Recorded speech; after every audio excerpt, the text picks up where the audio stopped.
I won't allow you to date my daughter. Why? Because your family are farmers. Farmers are just dirty, sweaty, and uncultured poor people.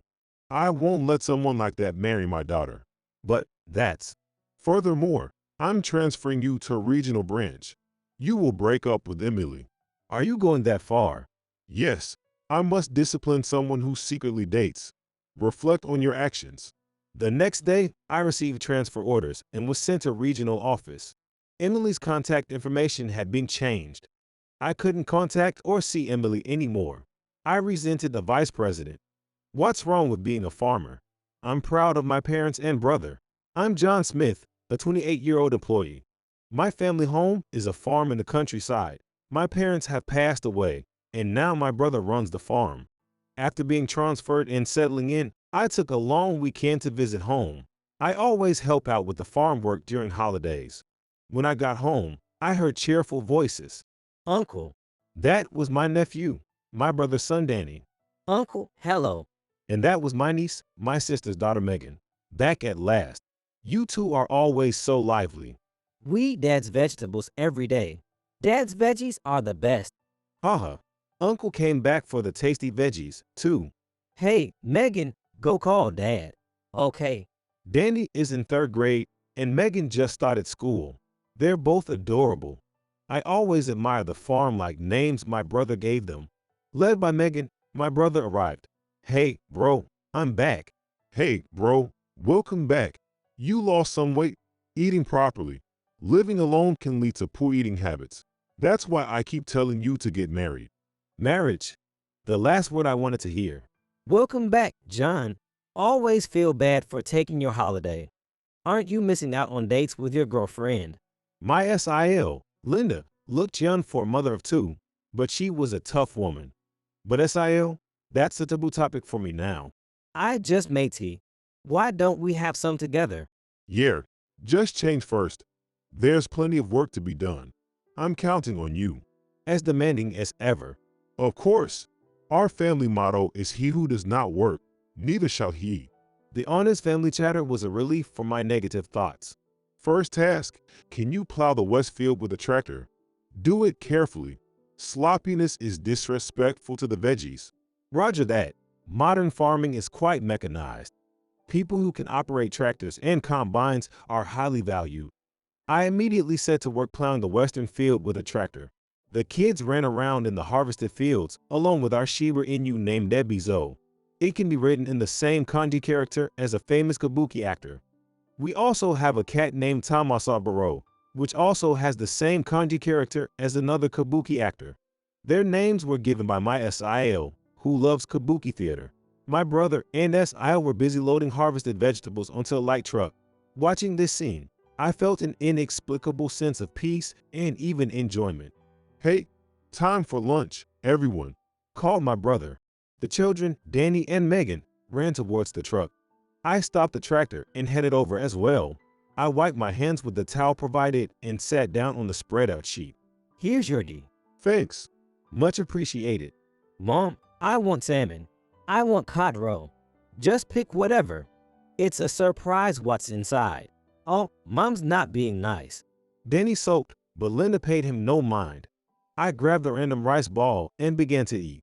Delicious as always. A bit salty, but it felt just right after sweating. They were also large, almost a meal in themselves. Oh, I got salmon. Lucky me. No fair, Uncle. Mine was just pickled plum. Danny, the salmon ones are in this round. Okay, I'll have that next. How is it, John? Our rice balls are great, right? Absolutely. They're a world apart from the convenience store ones I usually eat. Of course they are. They're made from the world's best rice, harvested by me, and molded by the world's best woman, my wife. So they're the world's best rice balls. Thank you for the meal. You two are still so in love, huh? What are you on about in broad daylight, you silly husband? Though she chided him, Linda was smiling. Surrounded by this serene landscape, the meal shared with everyone felt joyful. Watching my brother's family, I truly felt they were a wonderful family. Yet, as I gazed at the sky, my thoughts wandered to Emily. Was it really over between us? I couldn't help but reminisce about how we met. As an ordinary employee, I lacked passion in my work. Honestly, I had no goals, just living through each routine day. Then, rumors spread about the vice president's daughter joining our department. I assumed she'd be unpleasant, relying on her father's status. However, she turned out to be a pleasant surprise. The lady who arrived turned out to be surprisingly cute. I'm Emily Johnson. My strengths are energy and perseverance. Many might think I'm a privileged lady, but I'm actually a bit of a misfit. A bit athletic too. Feel free to talk to me. I'll be reaching out as well. I hope we can share some smiles together. Nice to meet you all. Everyone was stunned by her introduction. Emily was smiling. At work, she openly acknowledged being the vice president's daughter but never boasted about it. This day might have been the beginning of a change in my life. That's the situation. Please get along with her. Now, for the OJT, Smith, can you handle it? Me? Yes, you're the only harmless person in this department. Okay, I understand. There were mixed reactions. Some pitied me, others envied me. To me, it was just a hassle. All right, Emily's desk will be next to Smith's. Smith, prepare all the work tools for her and help set up her computer. Understood. Mr. Smith, I'm Emily Johnson. I'm still learning, so I might be a bother. But I look forward to your guidance. Sure, don't be too tense. Let's keep it relaxed. Yes. Emily responded with a smile. I couldn't help but think she was kind of cute. I collected a set of office supplies from the General Affairs Department and also received a business computer. Returning to my desk, I handed them to Miss Johnson. Store the office supplies in your desk, and the computer needs to be set up since it's in its initial state. Your ID is this one. The password should be at its default. You can follow the steps in this manual for setup, and if you have any questions, feel free to ask. Yes, thank you so much. As I thought she was an energetic person, I focused on my own work, thinking she wouldn't need much help. She asked a few questions during the setup, but she completed it without any major issues. Mr. Smith, I finished setting up the computer. Oh, already? Yes, it was quite straightforward following the manual. I was impressed by her efficiency. Eventually, the OJT period ended and she moved to work in a different team. I felt a bit lonely, but whenever she saw me, she would give me a warm smile. Gradually, I found myself being drawn to her. One day, I ran into her when I was going for a late lunch. Mr. Smith, are you heading out for lunch now? Yeah, just found a good stopping point. How about you, Miss Johnson? Yes, I'm a bit slow, so it's become a late lunch for me too. How about we go together? Yes, I'd love to join you. You can choose the place. I'm really hungry. Contrary to her appearance, she loved hearty meals like set menus and Chinese food, not caring for the lighter fare often preferred by women. If I don't eat plenty of rice, I just don't have energy. She'd say. I chuckled at her words and took her to my favorite diner. I ordered the fried chicken set, and she chose the ginger pork set. I remarked, Miss Johnson, you really enjoy your food, don't you? Yes, it's delicious. And, you know, I believe in showing gratitude to those who grow our vegetables and prepare our meals. That makes everything taste better. I like that. My family runs a farm back home, and they'd be glad to hear this. Your family are farmers, Mr. Smith. Yeah, my parents have passed, but my brother took over. I help out occasionally. When I do, lunch is usually rice balls, and they are just the best. Eating them, I really feel like I'm consuming rice. Watching you reminds me of that. Oh, I'm so envious. I want to try those rice balls. Ha, I'd love to let you try them, but they taste best after working hard in the fields, under the sun, something you might not get to experience. That's frustrating. But if I married Mr. Smith, I could eat them, right? Choke. I nearly choked on my rice at her sudden, unexpected remark. Well, someone who works in the fields with me might get to eat them, but... Understood. She said, putting down her chopsticks and sitting up straight. Mr. Smith, I like you. Would you consider dating me? Whoa. I choked again, hurriedly gulping down it. This isn't a joke during a meal, right? I'm serious. I've always admired the kindness you showed me during our OJT, and the way you treated me like a normal person, not just the VP's daughter. That's why I've fallen for you. I've been waiting for the right moment to confess. You're serious. Of course, I really like you, Mr. Smith. Her loud declaration drew the attention of the entire restaurant. Lucky guy. What a show-off. You've got to say yes, man. The diner erupted into chaos. I stood up and shouted, I like Miss Johnson too. Let's do this together. Applause filled the room as she smiled through her tears. Emily and I started dating secretly, keeping it from the company.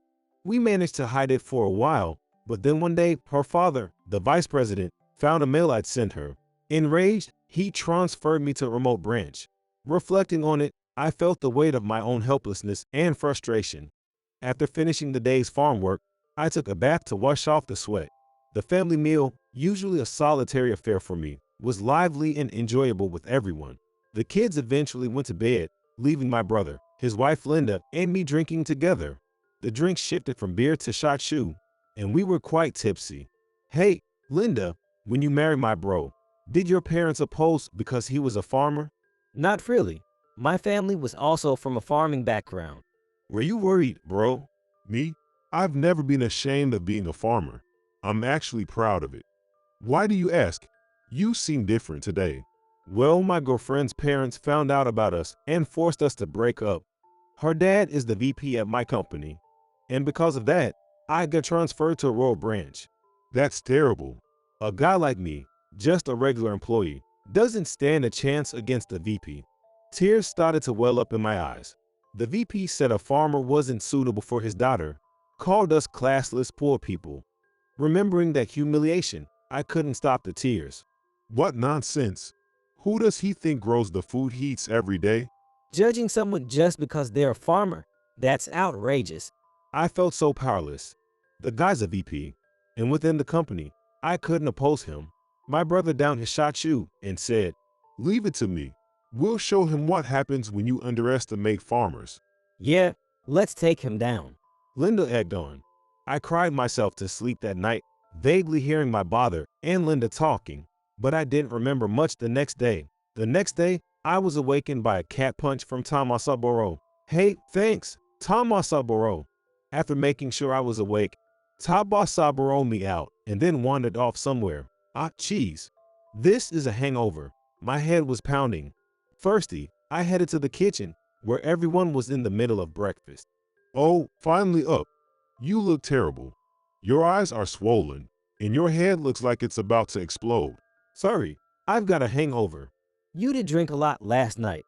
It's no wonder you have a hangover. Uncle, your head is exploding. It's exploding. Danny, Megan, please, no yelling. My head feels like it's splitting. You're a mess. Just rest today. No work. It's a shame. I made a nice breakfast. Bro, Linda, I'm sorry. You'll pay for this next time. Linda said with a laugh. I only recovered when it was time to leave. Bro, I wanted to help but ended up being a burden. Sorry. Don't worry about it. You always help. Thanks. This time, it was good to vent, even though it was uncomfortable. I feel better.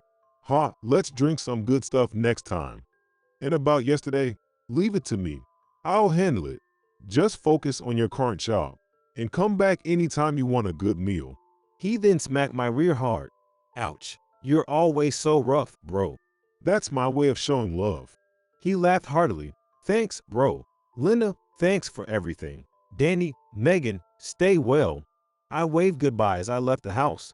Wait, what was yesterday's matter? I couldn't quite remember but shrugged it off for the moment. After 3 months at my new location, one day, I received a message from the reception saying, You have a guest. Confused, as I had no appointment scheduled, I headed to the reception. John. Turning towards the voice, I saw Emily waving at me. Emily, what are you doing here? I rushed over but instinctively pulled her aside, as we were supposed to avoid being seen together.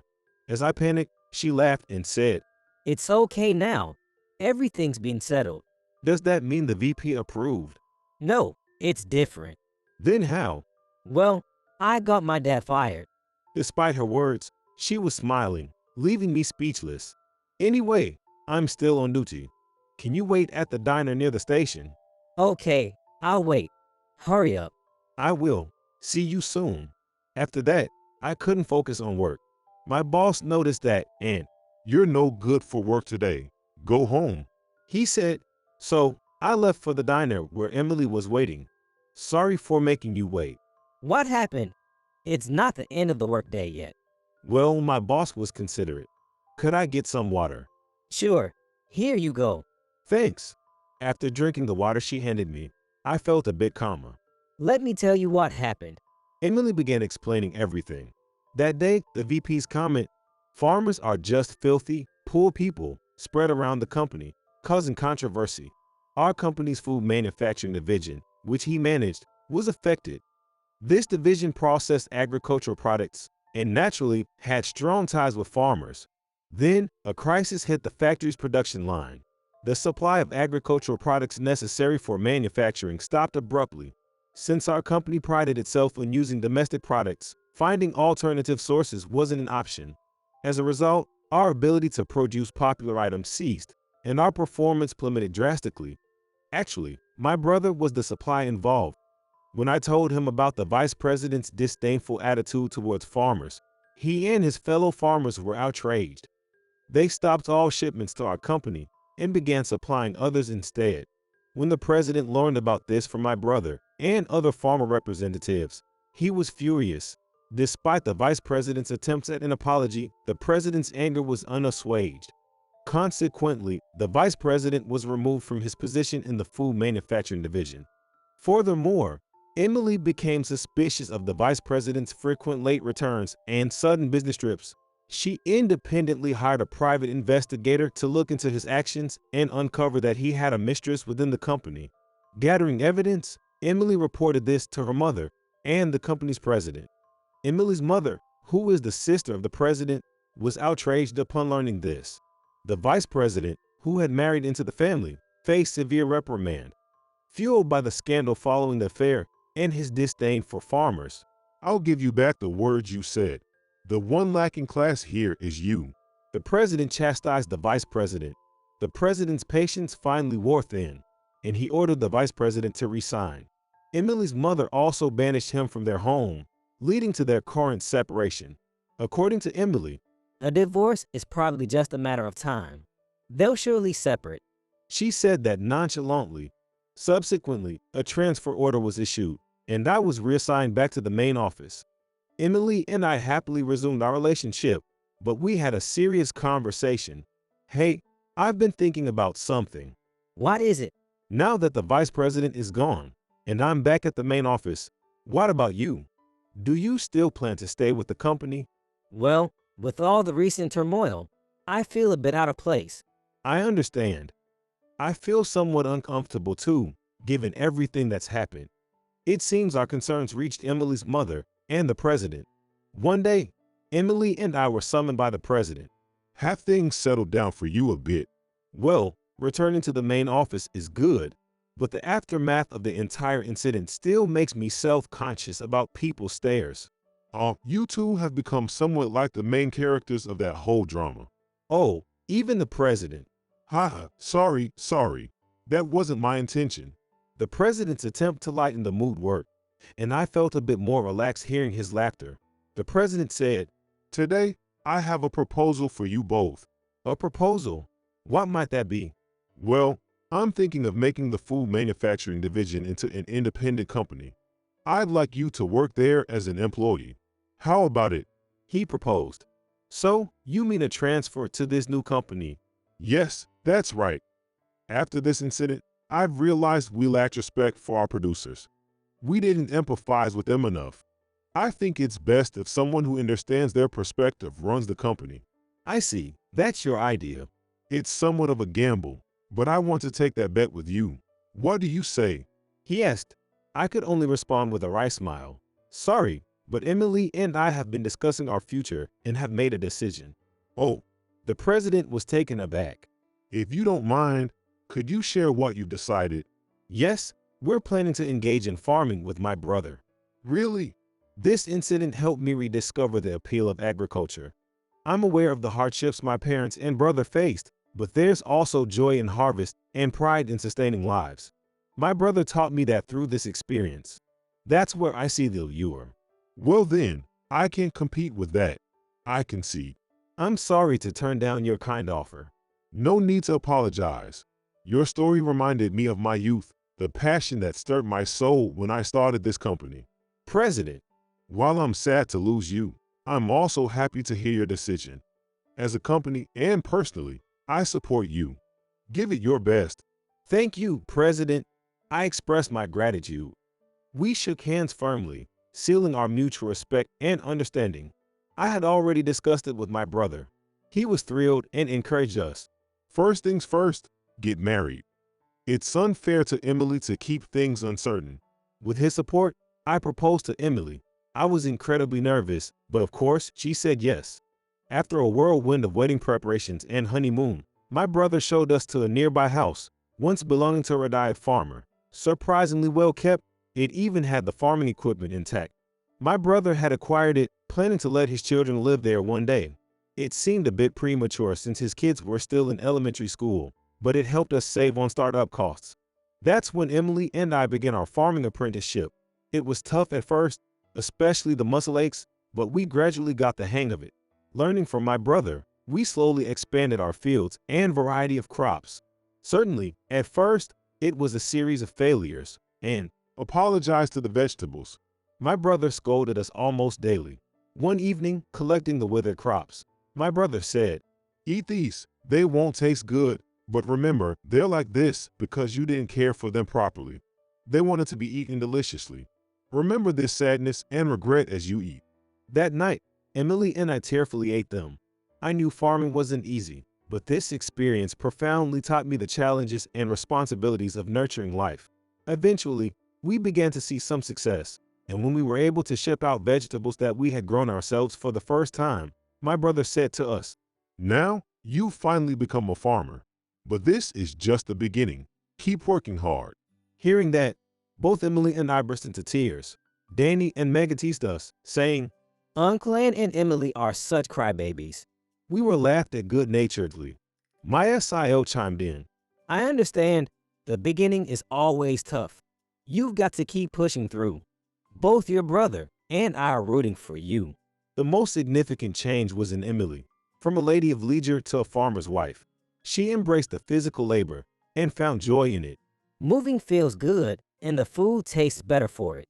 Saying with a newfound strength, she even joined the local women's association and made friends quickly. She got her driver's license and now confidently drives a light truck to deliver our produce. I can't let myself be outdone by her. Along with my brother, we're expanding our market, trying out direct sales at local stations and developing processed food products. We're still in the red, but the future looks promising. Now, I look forward to checking on our crops every morning. Today, we head out to the fields again before dawn. Emily is with me. You're really starting to look like the part of a farmer now. Is that a compliment? Of course, you've become so strong. Thanks, but you still have a long way to go, John. Do I? I think I've become a bit stronger. Emily smiles slightly and says, Still not enough. You're no match for your brother. well, he's a veteran, like a demon wielding a golden mace on a tank. What's that? So, John, you're like a scarecrow holding a hoe on a handcart. That's harsh. I still can't keep up with my brother. But someday I hope to match and even surpass him. As the sun rises, the field comes into view. The dew-covered vegetables look so lovely. Let's give it our all today.